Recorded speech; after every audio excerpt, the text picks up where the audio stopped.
saya Kerin. Saya kelas 9 Tesalonika. Asal sekolah saya SMP Kristen Gamaliel Park.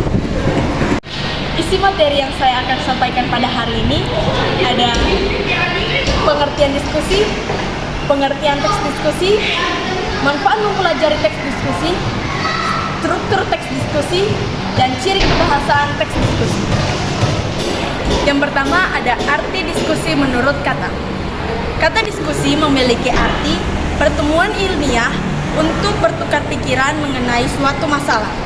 Adapun dalam berbagai bahasa, istilah diskusi dapat berupa discussion atau dalam bahasa Inggris, rembungan dalam bahasa Jawa, rambe dalam bahasa Madura, dan munakasha dalam bahasa Arab.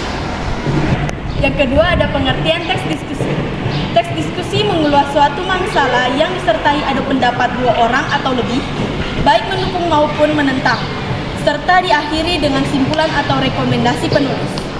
Teks diskusi digunakan untuk melihat kembali diskusi yang dilakukan pada suatu tempat atau diskusi dengan cara terpisah.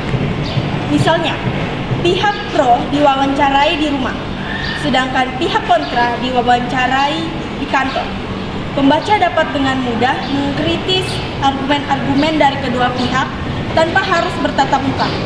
Cukup dengan membaca teks diskusi, pembaca dapat menyimpulkan isu yang beredar di masyarakat. Yang ketiga ada manfaat mempelajari teks diskusi.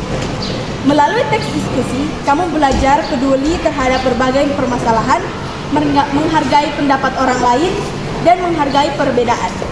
Kamu juga belajar cara berdiskusi yang baik dan benar sehingga akan bermanfaat ketika berada dalam forum diskusi yang sesungguhnya. Yang keempat ada struktur teks diskusi. Struktur teks diskusi terbagi menjadi 4, yaitu isu, argumen pendukung, argumen menolak, dan simpulan atau saran. Yang pertama ada isu.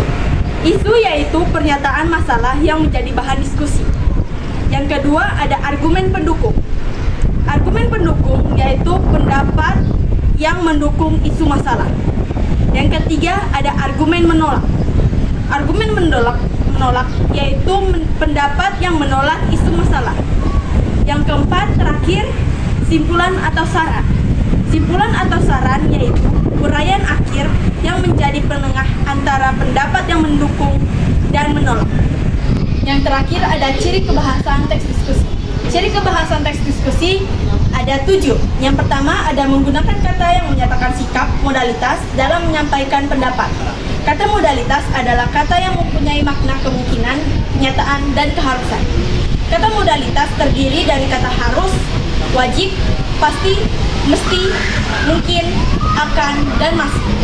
Yang kedua, menggunakan konjungsi atau kata hubung pertentangan seperti namun, tapi, sebaliknya, lain halnya, dan sedangkan. Yang ketiga, menggunakan kata kerja aktif seperti menyebabkan dan mengakibatkan.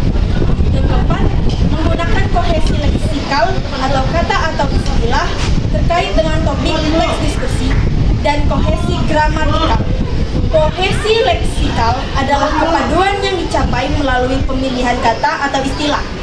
Kohesi leksikal dapat berbentuk pengulangan kata atau istilah, penggunaan sinonim, antonim, dan hiponim dalam satu paragraf atau wacana. Yang kelima, menggunakan istilah-istilah umum terkait dengan topik diskusi. Yang keenam, menggunakan kata-kata yang menunjukkan suatu perbandingan atau pengontrasan. Yang ketujuh, menggunakan kata-kata yang mendukung atau menolak argumen. Sekian dari saya. Apabila ada salah kata, saya meminta maaf dan berharap video yang saya buat ini dapat bermanfaat buat kalian. Sekian dari saya, terima kasih.